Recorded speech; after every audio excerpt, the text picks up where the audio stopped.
Okay.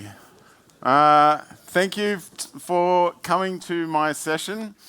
Before we kick off, I just want to tell you, every time I come to Oslo, I'm impressed. And this time, I was impressed by this. And I wonder how many people know what I would be impressed by these bins. How many people? There must be a soul. I've never seen this, or I've been blind every time I came here. And I was kind of blown away. I'll just go to my YouTube channel.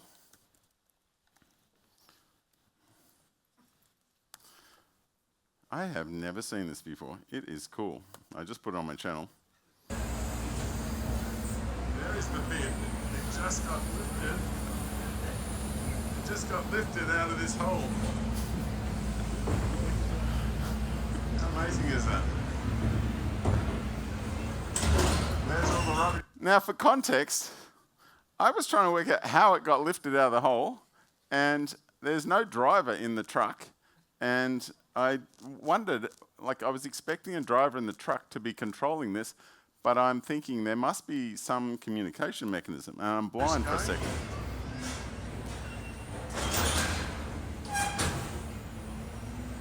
Hey, sir. Oh, he's controlling it. Oh, wow. I thought he was playing a game. Wow. Who would have thought? All right. And here we go. Let's see how that goes in.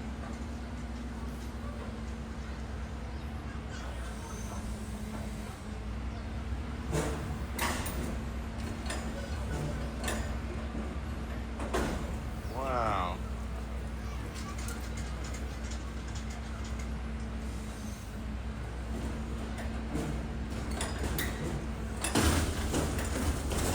Wow, and then it goes all the way down. Oh, shit. And, oh, that one's another one. Yeah. That's cool.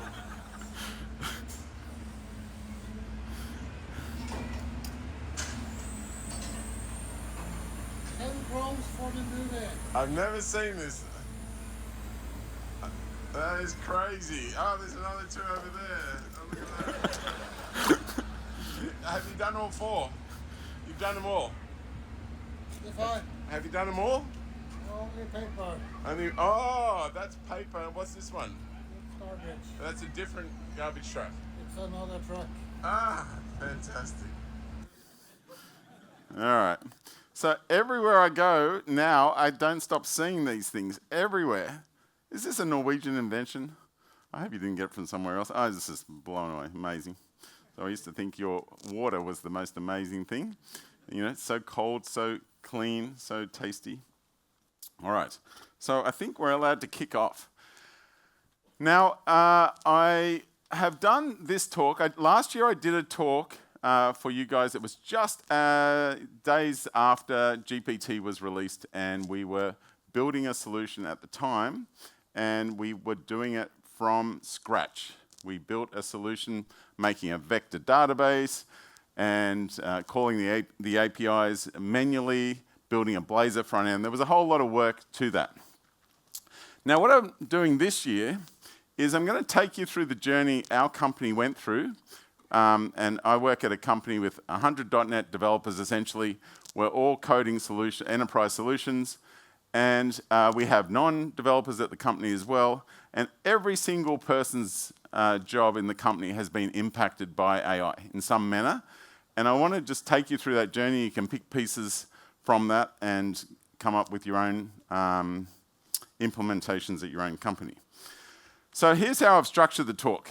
We'll go through a little bit of history to get everyone up to speed, a few bits of news, then I want to go through the no-code bits, and then the low-code bits, which is super cool, and then I want to talk about enterprise solutions.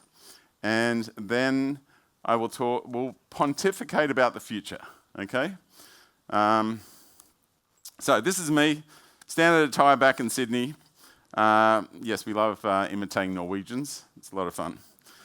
I also am a Microsoft Regional Director. We have a few of those in every country around the world. and I'm one of the Aussie ones, and I blog at adamcogan.com. Now, we also have an app. We've come here with bags of swag, okay, and we've got heaps of it. To get some of this swag, and there's some great stuff. We've got cheat sheets and different things. We've got coffee cups. The coffee tastes beautiful in these cups. They're very good. And just scan that, and at the end of this, I will give you a QR code, and you can earn a whole bunch of points. Now, I've always come here for a long, long, long time as an SSW person. You will see me talking about Tina CMS a lot this year. Our company purchased Tina CMS. They are the world's leading CMS on top of GitHub. And we have a booth here. It's awesome. In fact, we announced back in Australia a couple of months ago the acquisition. We had real llamas there. It was awesome and a lot of fun. Huge night. And you can find us. We look black and orange. In fact, I had a vision of this. I talked to Jacob about it, and Jacob's mad as a cut snake. He said, this is going to be awesome. Okay, we're going to have llamas in there. Well, I don't know, but Norwegian authorities don't allow llamas near food. I'm not sure why. Maybe they spit on the food, or maybe they eat the food, I'm not sure. But it's not allowed, so we couldn't do it. But I have some similar ones, almost. I hope you'll enjoy these. And we have heaps and heaps. Ones that make noise. Yeah, fantastic. We even have a MetaQuest, which I think you'll love. We got so much swag, we don't want to take it home. All right, and this is it. You can have a look at it. It's tina.io. It has all the data on GitHub. There is no proprietary database, none of that BS. There is just Markdown, no HTML, CSS, garbage. It's simple, works. If heaps of companies use it, there's about 11,000 fans, and these customers, if you've been to Unity, Unity has great documentation, right? You've enjoyed Tina, okay? So lots of that. So you can check out tina.io, or you can go to our booth and we'll tell you lots about it. So let's get into the news. Okay. The news, you can read all the blogs, and I'll give you a bit of a summary, but essentially that GPT-4 is the old version. The new version is GPT-4o, not 4.0. This is actually the dumbest version number I've ever heard in my life. I don't know, were there marketing involved or was it programmers? I don't know. Has anybody had the idea to call it 4.0 instead of 4.0? I don't know, it's crazy. But anyway, that's the current one. It stands for Omni, meaning everything, image, voice, text, video, the whole works. That's what they're trying to say. Now, this is based on part of a talk I did in Sydney, and you guys should definitely come to NDC Sydney. Now, we know we don't have the great venues, we don't have like 150-metre big screen out there, but we have a beach you can go to in the breaks. It's a lot of fun. So, here's the history. In 2022, we have GPT 3.5. It has old data. It has a small token limit, so the number of tokens you can pass, and it's expensive. Then we get a GPT-4, and that doesn't improve the knowledge, but it does improve the amount of tokens you can pass, but it gets even more expensive. And when I was talking about this a year ago here, we were going through a lot about the pricing, because it was a sensitive issue. Then we got GPT-4 Turbo, and the tokens increased, the data updatedness increased, and it got cheaper. And now we get Omni, the stupid version number, and it gets miles cheaper. And I will just give you this table. You can look at the very bottom record here. You can see it's getting cheaper, it's getting fast, its accuracy is all improving. So you can see the trajectory is this is going to be improving. So I want to just start with the basics. How many people here are using ChatGPT multiple times every day? Okay, so I think I got about 80% of the room. And how many people have it installed on their mobile phone, the app installed? Okay, probably 50. And how many people have it on their first screen, the front screen? We've got less than 10. Okay, and how many people have set up their custom instructions? Oh, no, 5%, I don't know. All right, so it's getting worse. So they're the main things that you would do.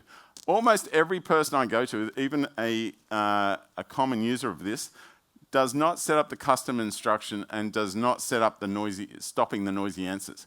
Because ChatGPT really does respond with a whole bunch of garbage that is really annoying, and you have to correct it each time if you want to get it in a format that you like. So, set up your custom instructions. Don't leave it blank like it appears 90% of you have. And here is an example. And this is a real example from Ulysses, who runs the Sydney office. He said, "My name is Ulysses McLaren. I live in Sydney. People sometimes call me Yuli." He put that there because when he pastes in an email, they'll know who Yuli is. I was born in this year, which will give context when he's asking different questions. I have 2 children, Azalea, born this date, Darius, born this date. I have a wife, Jasmine, born this date. So if he's asking questions about my wife or what's something about kids, he knows the age. And General Manager of SSW, custom software development company, about 100 employees across six offices. Here are the offices, all right? So it gives context. Now, I went and got some real questions that he had, and I took them, and he didn't seem to mind. Jasmine doesn't like the smell of beer on my breath, but I want to kiss her. What can I do? It's got context.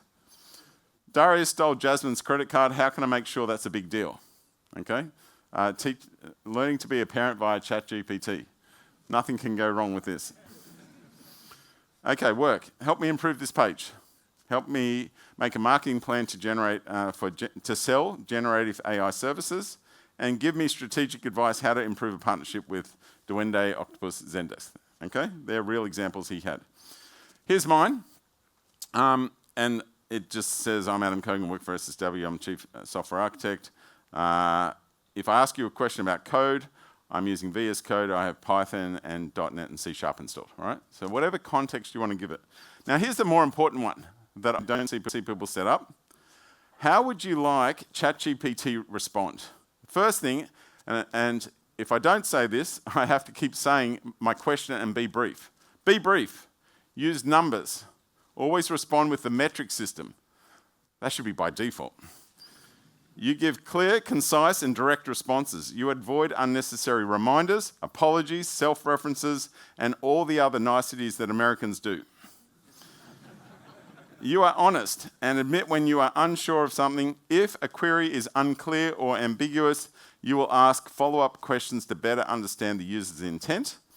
When explaining concepts, you can use the real-world examples or analogies. You work requests out in a step-by-step way to be sure that you have the right answer. It's very important that you get this right. Also, when you use a placeholder, do it the way I like. Curly braces, placeholder in uppercase, curly brace. If you speculate or predict, inform me you're doing that. Maintain neutrality, et cetera, et cetera. Okay? If you compare multiple things, put it in a table, et cetera. There's a bit more to it as well, but that's the general idea. Now, it does have memory as well if you don't do any of that, but it's not as good as setting it up and being clear. Okay, introducing GPTs. These are very, very cool. And these were released since I last spoke to you. There's a whole bunch of them. There's heaps of them to try out. But essentially, you can, when it says combination of skills, it's meaning APIs. So you can call APIs, and you can do a ton of good stuff with this. So you can explore those. You need a GPT subscription. How many people are paying for it? So there's about 60%. That is unusual. Most countries, you get less than 10%, but you're Norwegians and you're rich, so that's good. So there's lots and lots of this. Try them all out. Here is an example. Sell me this pen. Put a picture of something there. Say, help me sell this bike, and it will spit out if you take that text, fix it up with some other things that you know about it, place that on Facebook Marketplace, you'll be a lot more successful than just putting up the bike. All right, so is that cool? Who loves these? All right, so they get even better because recently they just made these work for the free tier. So if somebody makes one, you can use it. Now, not fully. You can use it a bit, and then it says, no, you've had enough for today. Wait for tomorrow. Okay. Also, you can't create them yourself, right? So it's not everything, but it's pretty good. Okay, and you can't share them. So now, here's another one just to be aware of. A lot of people get this wrong, but if you see something like this, you know that LLMs are very, very bad with maths, okay? In fact, when you ask this and it gives that answer, it should put a big warning symbol there. Warning, I'm just generating text. I'm not doing maths, okay? Now, there is a way that you can recognize whether it got it right. If it put that little blue thing there, you know that it generated a script under the covers and did it right, okay? So, you can do this on your little app that should be installed in your front screen, right there. How many R's are there in strawberry? Okay? So, if you do this, and I just saw this thanks to Piers on his LinkedIn. If you do that, oh yeah, by the way, it's my birthday. There you go. And I've been coming to Norway forever and ever, but this is the first time I brought my wife. So she's seen Norway for the first time, which is fantastic. So he was just basically saying, whenever you ask a question, just say use a script and we'll get it right, which I did not know. I'll just take you through it. How many R's are there in strawberry? It says there are 2 R's in the word strawberry. If you say how many R's are there in strawberry, use a script, it does it right, and see the little blue icon? And then, this is another pet hate of mine. See how it says there are 3? I like the number 3. So basically you say, write out numbers as numbers, please. And then that's the right answer. There are 3 R's in the word strawberry. Anyway, that's just a small thing. All right, so be aware of that little blue icon. And of course, when you click the little blue icon, if you want to know the details, click it and you'll see the details. Great. Awesome. Okay, are we done? Happy with that? Is that a good tip? Okay. Now, we're not really done, because what you should do is go back to your customized thing and then make sure that you say, if you're using numbers, use numbers. And if you ever do maths or counting, use a script, and you'll never have that problem again. See that line? If asked to do maths or counting, use a script. You'll never see the problem. I don't know why it's not in there by default. Anyway, so the next piece of news is assistants. And assistants are in the playground, and they're awesome at creating an API, okay? But you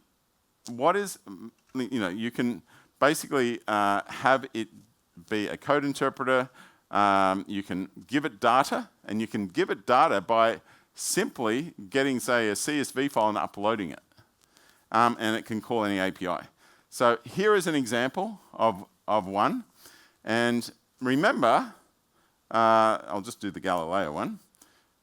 How many days would it take to drive from Earth to the Moon? And it will run the code automatically under the covers, as we just saw with the strawberry one. And then it will say it'll take approximately 166 days, and you know that's based on calculations. Beautiful, that's fantastic. Now, what's even better about that is the person doing that does not need to write code, okay? So it's pretty powerful. And OpenAI service is keeping up with OpenAI. Every time that OpenAI release it, Azure are keeping up, which is pretty good. And obviously, I should tell you, I'll put this little link here for you. But our clients, like we deal with enterprises all the time, you guys must go crazy. Every time I come to the EU, I have to accept cookies all the time. Okay, that must drive you nuts. Okay, so why do people choose to put it in Azure? Well, basically, it's about data protection. And I reckon this page is pretty good at explaining to a customer why you would always choose Azure for that. All right. I was lucky enough to have dinner with Scott Guthrie in Sydney, and obviously you talk Azure, Azure, Azure, Azure. But now all he talks about is power, power, power, because that is a big pain in the neck for all the data centers. That is the single thing that seems to occupy his mind, and he's talking about all these nuclear options, which I find crazy coming, Microsoft are basically dealing with these problems. In fact, they hired this person, Director of Nuclear Technologies. Her name is Archie Menahem. She used to work for Ultra Safe Nuclear Corporation, which is, I wonder who came up with that name. And there's a whole bunch of information about this, but this is where they're landing now. And just to remind you, it's pronounced nuclear, as per Bart. Homer. Okay. So, next piece of news, these copilots everywhere they're just everywhere, and it's hard to keep up to date with it all. I remember a time, probably back in 2005, I turned up to this company to talk to them about some performance problems and what we're going to be, just scoping out what project it's going to be. Well, you walk in there, I'm sure you've all had this experience where you walk into a client and they're ready to go. And they wheel me into some server room, fans everywhere, noise everywhere. I got 5 people behind me, and they're saying the Microsoft expert's here. He's going to solve this problem. And I hear this as I walk through their building, and I'm thinking, oh my goodness, this large .NET project, I wouldn't even know where to start. And I remember listening to the problem, and some page was loading in 3 minutes, etc. And I don't know what I'm going to do, where I'm going to start. I just execute a query plan. I see there's a table scan. I go, well, you could try an index on that, and it goes down to a couple of seconds. And I look like a hero. I always remember going, oh, that was lucky. And but imagine a young guy today, and the young guys today are more into like C# and AI and stuff and databases. They don't even think about that too much. So they come in here, and their new experience is they click on this button, try Copilot with your SQL database. They click that, and they go, oh, what's this? And you ask, why is my database performing slowly? And it says, well, CPU usage over 90% for the last hour. You go, yeah, it has been. And it says, avoid table scans. They probably go, what's a table scan? And but then it gives you the SQL. And there you go. Well, you could try that. It also says, by the way, there's an anti-pattern here. See this where statement? Unit price equals 0.1 greater than 300. And it says recommended you change that to where unit price greater than 300. You go, whoa, okay.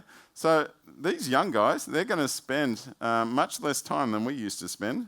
And it's incredible. But we still need to write SQL, right? Wrong. Write me a query that finds the most recent orders for customers who have sales over $100,000, and bingo, it does that.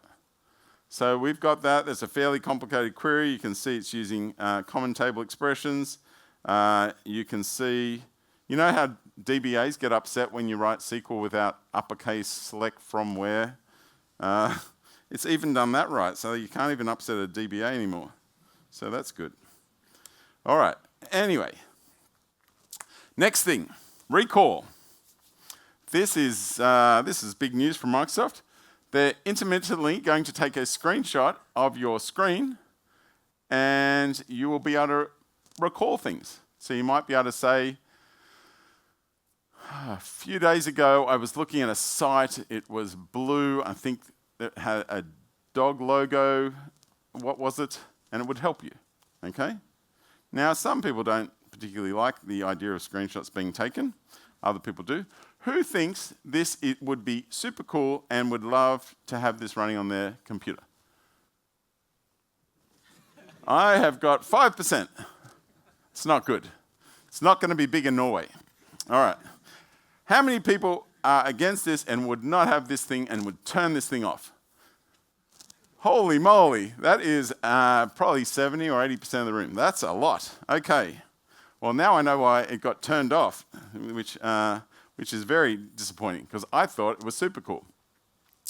And I remember installing an app like this from an Aussie and an Icelandic guy. It was called Time Snapper. It was like 25 years ago. It was awesome. Anyway, this is running using NPUs.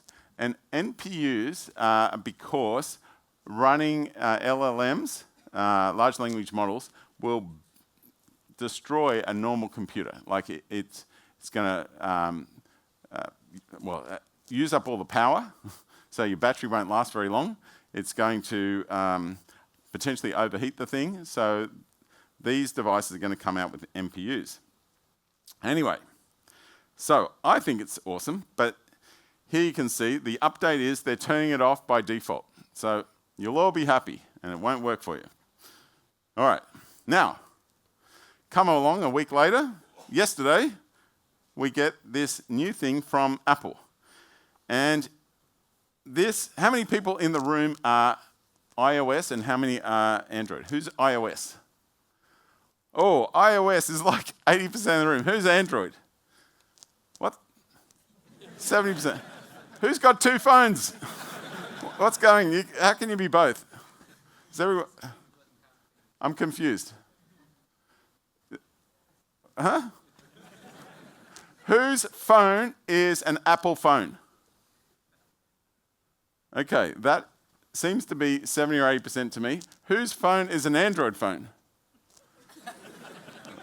Well, it's definitely lower, but it's still adding up to over 100%. Okay, you guys are loaded. All right. So, anyway, this is, I'm confused. I did ask the question twice, but I must be missing something. Maybe you own an Android phone and an iPad, is that it? Yeah, everyone's got iPads? Yes. Anyway, so this AI stuff, AI is not AI anymore, it's now Apple Intelligence. Yeah, they're clever, those guys. They're very clever. But this is seriously going to be a game changer. This is crazy. I couldn't believe it. So it's AI, Apple Intelligence, and PI, the personal intelligence, and it is going to use all the stuff on your phone, emails, photos, videos, and all that stuff, and it's going to allow you to ask anything you want. So you could say, when did I last go to the States? I know it was a few years ago, but when was it? Who did I fly with? Like just random questions. When was the last time the entire family went on a family holiday? Like, because it's going to have so much context. You could ask it a question, that ex-employee from Germany, where is he? I just saw him before. There he is. Christian, when was the last time I communicated with Christian, and which medium did I communicate with him? And it will tell you whether it's WhatsApp, SMS, email, whatever, Teams. You know, it's going to be crazy. It's going to be insane. And they've come out with this big privacy push, so you know the story with, and it's been very, very clear how they're treating the data. And they've got a whole lot of device security on the chip, which is clever that it can already run it. So, like, I can imagine scenarios in the next 12 months where Gmail users using a browser, some dodgy browser extensions, which do some wild things every now and then, goes and compromises someone's account, burns a whole lot of money. People go, wouldn't happen if you're on an iOS device, okay? And so you'll see a lot of people that keep their mail in the cloud want this functionality and then start using the iOS mail app. I think that will be a common scenario. So out of curiosity, how many people want this feature and are looking forward to this, assuming you're on iOS? So that is 40%. How many people would never want a phone that does this? So that's like 10, 15%. Okay. Now, it is funny that Microsoft will take the intermittent screenshots and do something, but Apple will take everything, and the answers are kind of different. You know, it's kind of incredible. You know what I think Tim Cook should have done, and I was kind of sad about this. He should have added a Siri voice option that was Scarlett Johansson. He could have, he could have done a deal with her, pissed off Elon Musk. Yeah, I think it would have been hilarious. And Sam Altman at the same time, both of them. Yeah, it would have been hilarious. Now, we should keep up to date with what Elon's doing at Twitter, at X, I mean. He's always saying something useful. But he's already told, like, almost everyone, I guess 70% of the world knew about this Apple Intelligence stuff, here, except cookies. I've already been here. Does it ask me a lot? And so I'll just see what he's saying.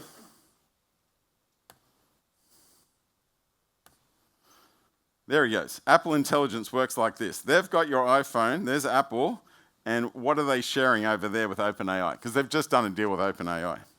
He also decided to make sure that he told the whole world that we're going to potentially ban iPhones at my companies, which gives them even more advertising.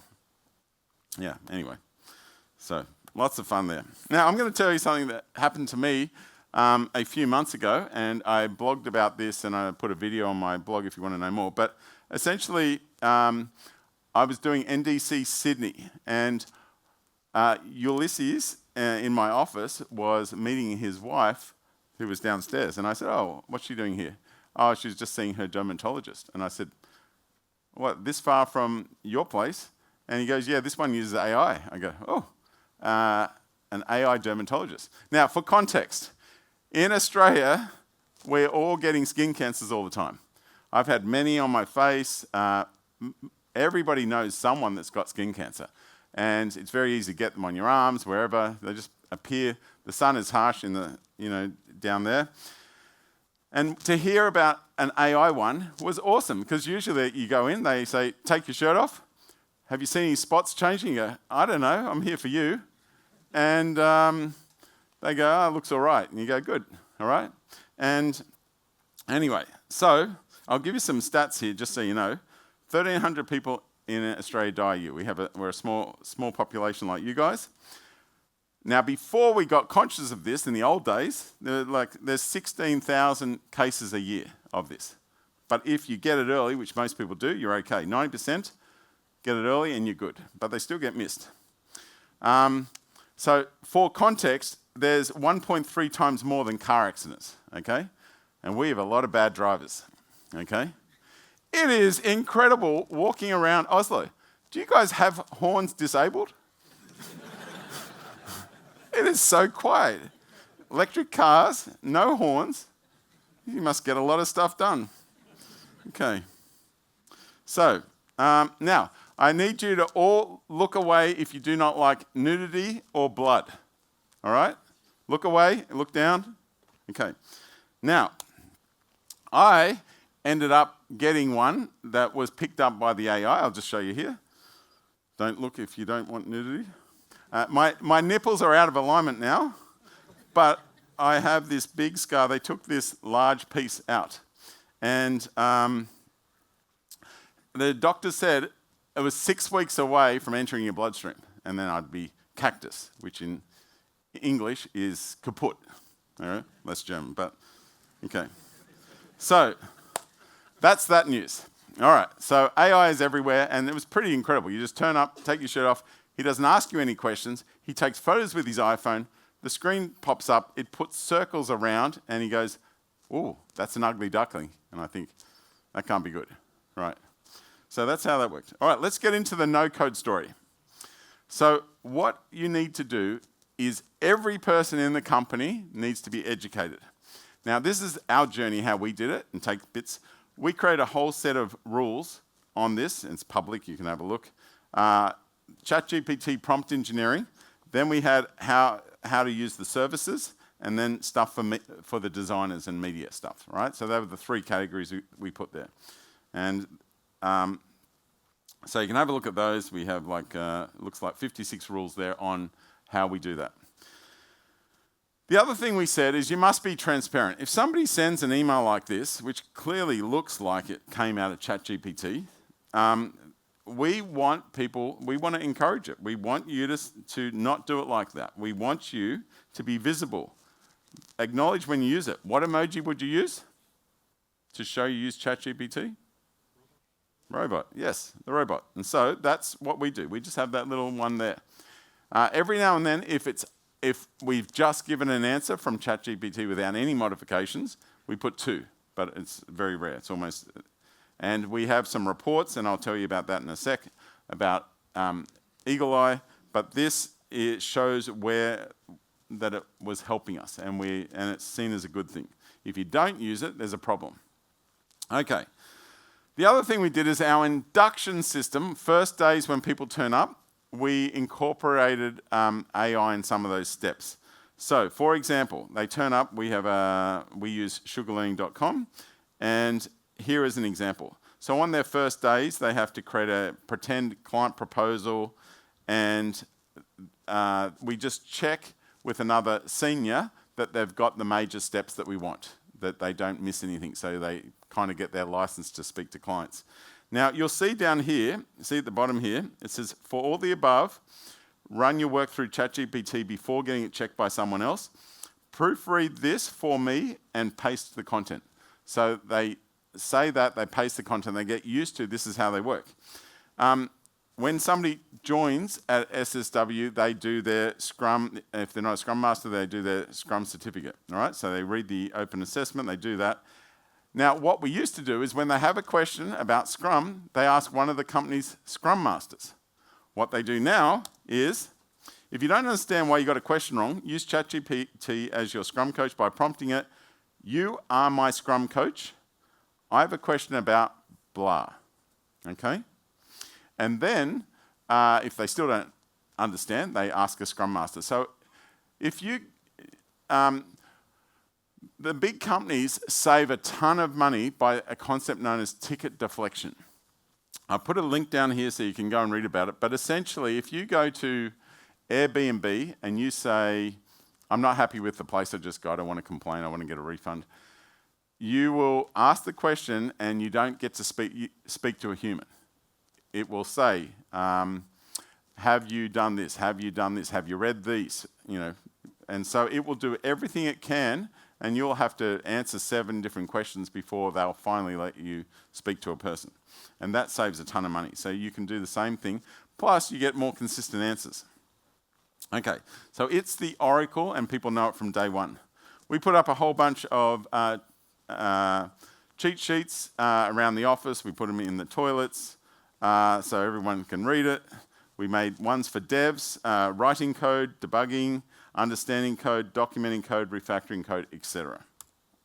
And there's some pictures, they really are there. And I have a few here, I'll give them away to you at the end. The other thing is this space is moving so fast. So we have these weekly meetings on Mondays, they go for a couple of hours. We rotate the people, we bring in a couple of new devs each time, and we are trying our best to find out best practices from different people. So when we started this is just an example of one. This is our 40th meeting. We've had probably close to 60 now. And we've got this whole discussion and these emails about how they're using it and which ways, etc. So there's just one of those goes off every Monday with a summary of what the points were. The next thing that we did was we switched our little chat icon on our site from one, like we were using Zendesk, and that was set up with all the questions that we structured, okay? Now, these days, every single person expects a ChatGPT-like interface, so we put that in, and you put it in, and straight away you get decent answers. Who's Adam Cogan? Works it out from the website. I have a project I like to discuss. Let's see what it says. That's great. These answers are miles better than what we had, a year ago from all the major vendors. There's a rule down there if you want to know different options for this. And that came out of the weekly meeting, by the way. That was just an organic thing. It improved our website chat. We are now getting, I think, if I looked at last time, I think it was like 400 chats a month, which is way, way better. You know, we used to just get a few. We didn't get many. So, and we did it for some other companies, similar great results. And of course, we now own Tina. So of course, what was the first thing we did? We put that there too, okay? Nice and easy, nice and quick. It's an upgrade. You should definitely do it for your company's website. Okay, and they're the first things. I just ask it. Why would you use Tina CMS? Be brief, okay? And it offers real-time visual editing, markdown support, seamless local data. It's Git-backed. It's got great version control, etc. Good enough. Very good. Out of the box, no changes. Awesome. Okay, now if you are doing an enterprise solution, like a chat enterprise solution, you probably want to look at what was Power Virtual Agents, which is now called Microsoft Copilot Studio. Large companies like this, okay? In Australia, like just to get this thing going, you can just put your URL there, and out of the box, these are the answers. Who's Adam Cogan? It will give a decent enough answer. Now, there's a large bank in Australia using this, and they really care about curating the answers. They do not want any spiritless answers coming back. This one you have a lot of control over, and this is from the Power Platform team in Microsoft, and it's pretty good. Okay. I'm just going to give you a little bonus one that I did not expect. When we finish a significant feature in a sprint, we record a video of the feature working. Each dev does this for their feature they're doing. I found this funny because one of the accountants was trying to stop people using taxis, and he wanted people to use Uber. But he doesn't want to record a video like the devs because he's uncomfortable doing it. And then I get this, which I thought was hilarious. Hi, this is Jimmy from SSW. Today, I am excited to introduce a game-changing tool that will revolutionize the way we manage our travel expenses. Uber for Business.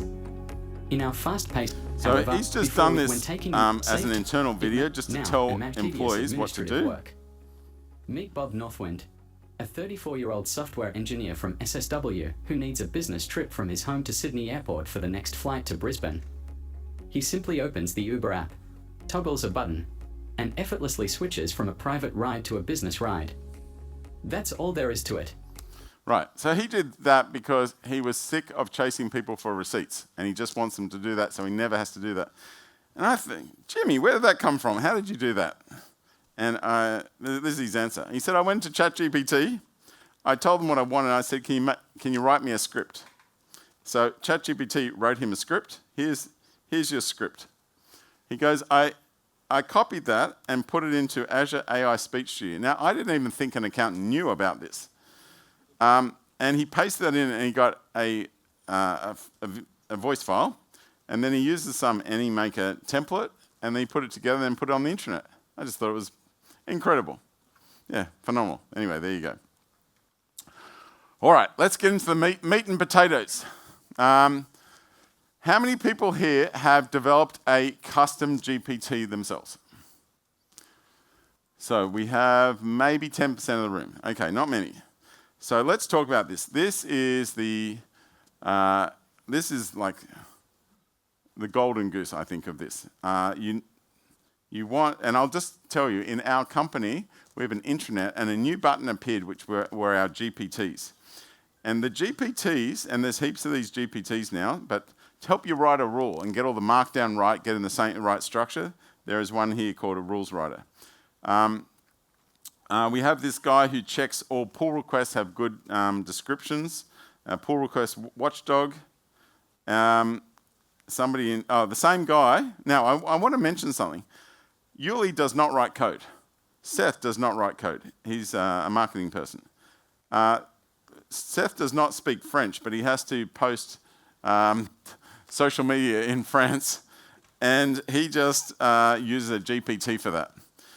Levi is not a coder. He's an account manager, and he wrote one called Initial Meeting Pro. This report thing all these people are not coders at all. But this guy is. Piers is a coder. He wrote one called Powerful Image Creator Extreme. They come up with some crazy names. This one's called Spice.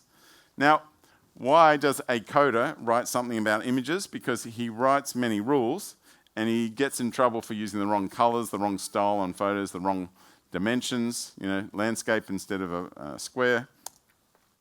Anyway, so he wrote that. So let's have a look at that. There is one, a developer who doesn't want to get out of the zone. He wants a photo to put on a rule. And that's got all the right colors. See how it's in landscape? All the things he's got in trouble for before, he got it fixed up. And he threw that on a real rule. Do you know that INM interrupts? And so they're examples. I'm going to give you another example. See, last year where I was showing you how to make a vector database, call APIs, do all this stuff, then that stuff, you can see it on YouTube how we did that bit by bit, but it's the wrong way of doing it. We could do that as a custom GPT now. Be miles less work. It'd be awesome. Okay, so what's a custom GPT? You give it the data, you give it the prompt, and you can connect to any API and you are done. They're incredibly powerful. And the best thing is, of course, no coding. So you can just come in here, configure it, and you're good to go. It is insanely cool. There is a rule there on how we do it. You can look that up if you like. I'll go through one, which I just mentioned before, which is called for our initial meetings. Now, before we go and visit a client, our account managers check that the developer is up to speed. You don't want to turn up to an office and say, "Hello, client, how many offices do you have?" Like, that's a dumb question because you can go to the website and look. A much more intelligent question would be, "I can see you've got 6 offices and 1 in China. How is that going?" Right? So you want to make sure that they're prepared. So instead of the account manager checking with the dev, the account manager writes out a GPT and says, "Well, before the meeting, click on that guy, and there'll be some questions for you." You put in the client that you're going to visit, and it goes through a series of questions to check you're up to speed with the basics of the client before you walk in cold, right? All right, great. And the fact that a non-coder wrote that in our company, I think is awesome. Now, that same person, Levi, who you can meet at our Tina booth if you want, he will tell you more about this, but he was doing a Scrum course, right? He's a non-coder with a whole bunch of coders doing a Scrum course, and I went in, saw what he was doing, and he had this GPT called a Scrum Trainer, which he'd done in his 2-day course. And all the other programmers were blown away, okay? And here's an example. The CEO has asked me to drop everything I'm working on and start something outside the sprint. What should I do? Okay, bad CEO. And then there's an answer there. So I thought, that is cool. So I went to tell someone else in the office and said, Levi went and he's doing that Scrum course. He did a GPT. It's called Scrum Trainer. And I went to search for it, and there's like hundreds of these things. So I guess the main point is if you're not doing these GPTs, you're already behind. Everyone else is. It's really, really important. Now, the next thing I want to tell you about, and I probably shouldn't be telling you about this thing, because this is the worst process in our company. Well, so I'm told. I don't think it's that bad, personally, but I developed it, so I don't think it's that bad. But people do make a big fuss about it. Now, when you book a developer, you have to look to see whether he's free, and then you put an entry in our dynamic system, and you send out a calendar appointment, and you check it worked, and the guy's booked out. Like, not that hard. I did this in CRM 1.2 a long time ago. It's been upgraded to Dynamics 365. Works pretty good, I think, but this is how it works. You check a report, you log into Outlook as a certain user, you navigate to a calendar, you create an appointment, you set the dates, You double check. Sometimes errors happen. Yes, I know.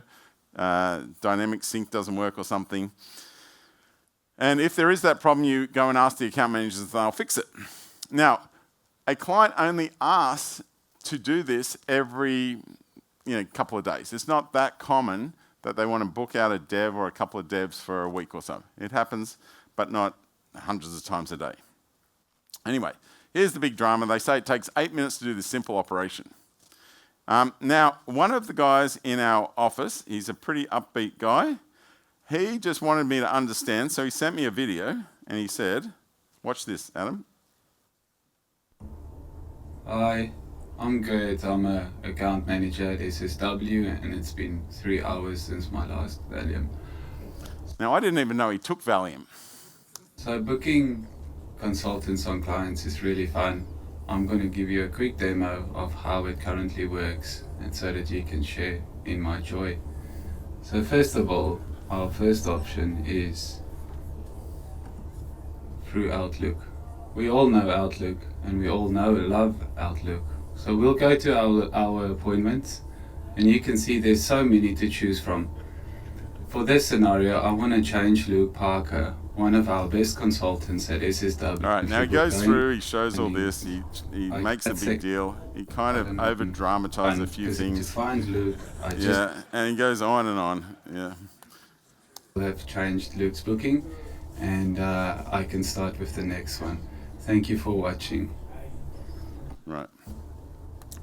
Okay, so he sent that. A whole bunch of guys were CC'd on it. And then Callum makes something called SSW Booking Pro.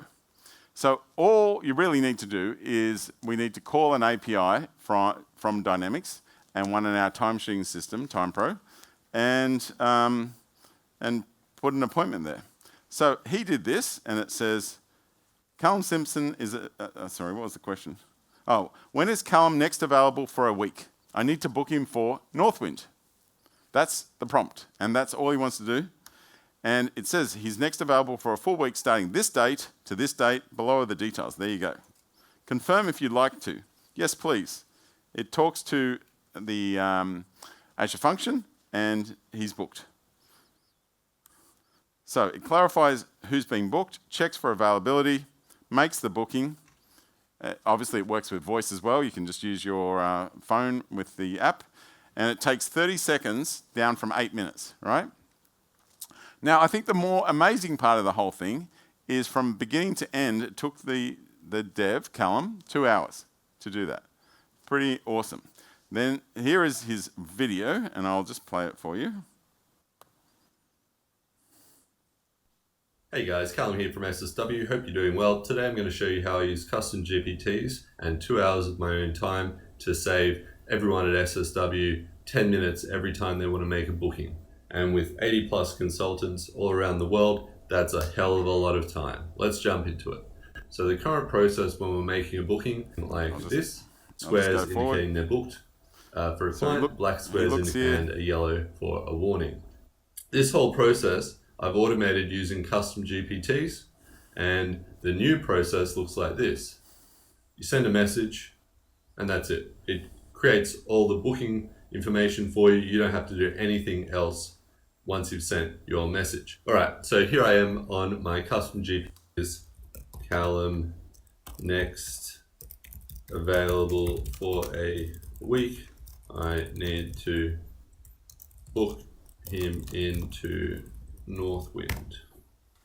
And so what's going to happen now is it's going to look up the required details. So firstly, it's looking up who is Callum. It's getting the user ID of Callum. Next is looking up Callum's calendar. Next, it's looking up the client called Northwind. And now it is giving me the response. So Callum is next available for a full week. Anyway, it goes on and on. And he shows how that all works, and it's in there. So it is a pretty nice solution. So there is the entry put into Dynamics. There is the calendar entry sent. That is kind of the back end, if there is a back end. this, and it calls the Azure function that he put together, which was calling dynamics.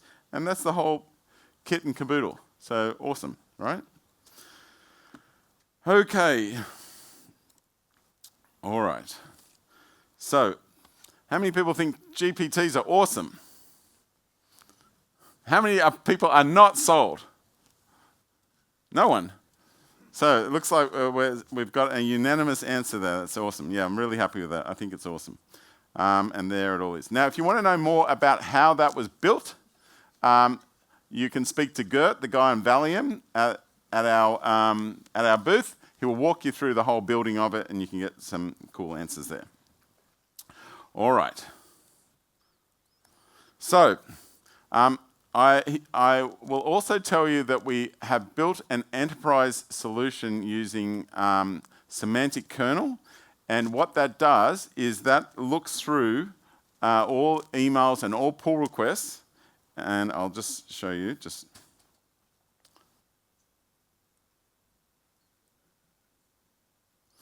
Okay, so it looks through all emails and pull requests, and it looks at who is helping check emails or check pull requests.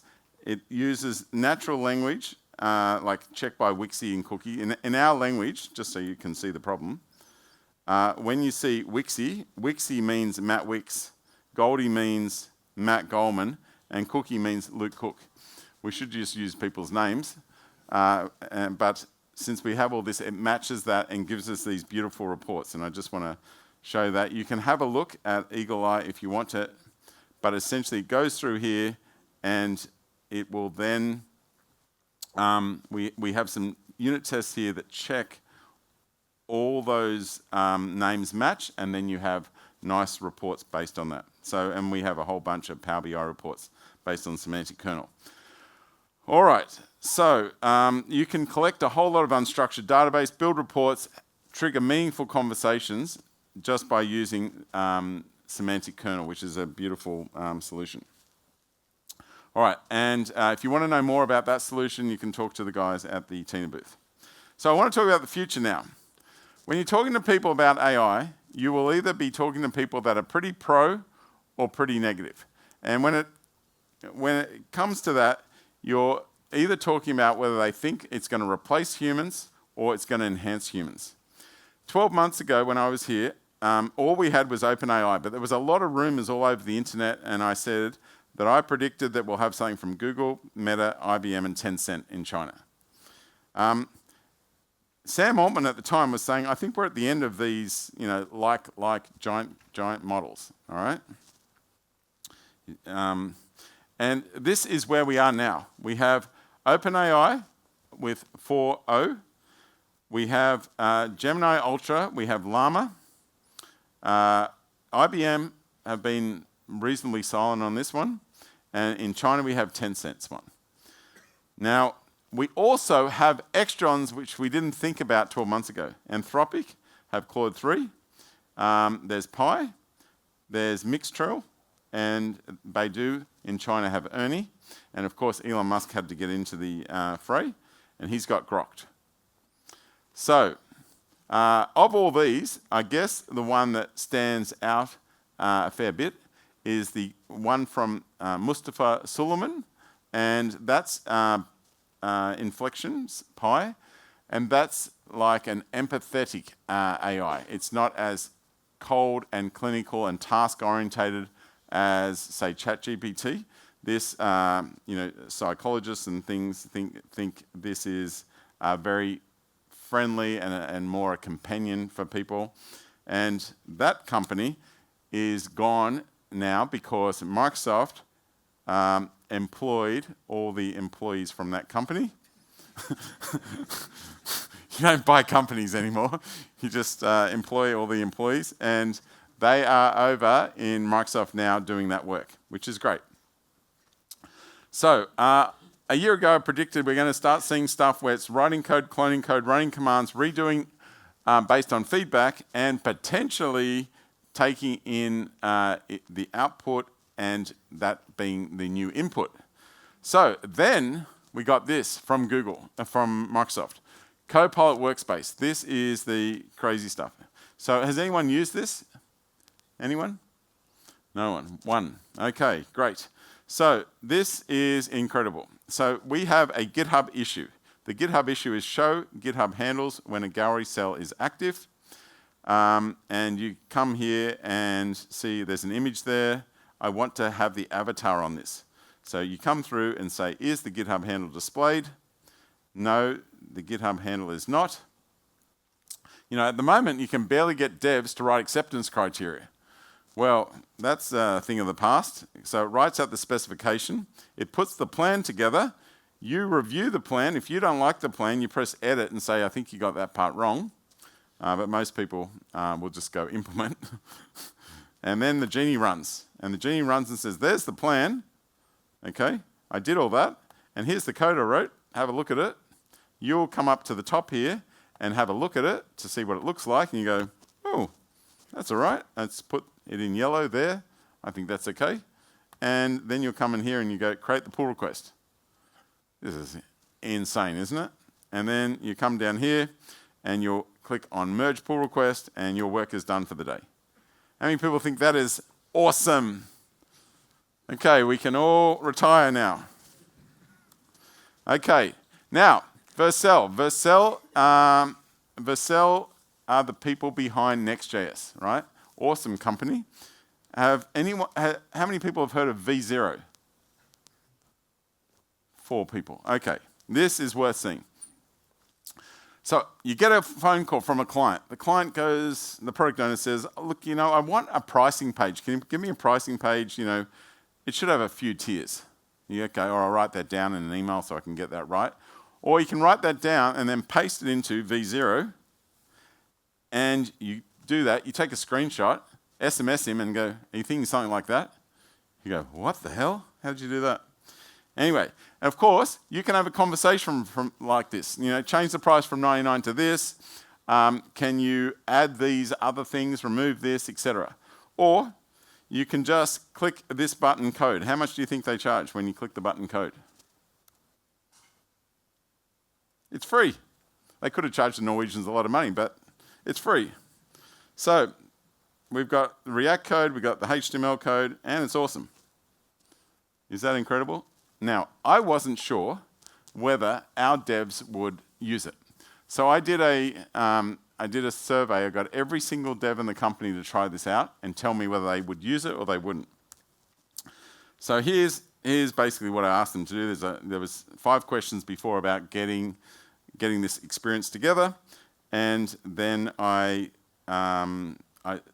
you can see the first 3. They would use it for initial meetings, they'd use it in spec reviews, and they would use it during development.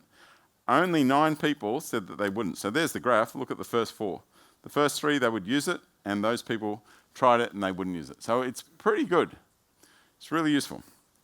Okay, so this is kind of where we are. We're going from the Oracle, where we have GPT, ChatGPT tells us everything, to the Genie, where it goes off and performs actions for us, iterates and performs actions, and you know we're getting close to AGI, I guess.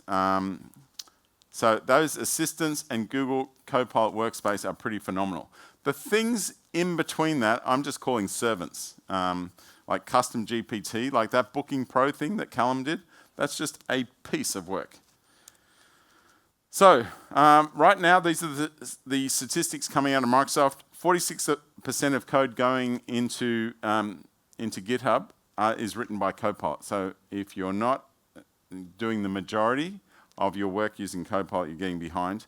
Copilot Workspace is doing all the editing, cloning. We're doing running stuff. We're redoing stuff based on feedback.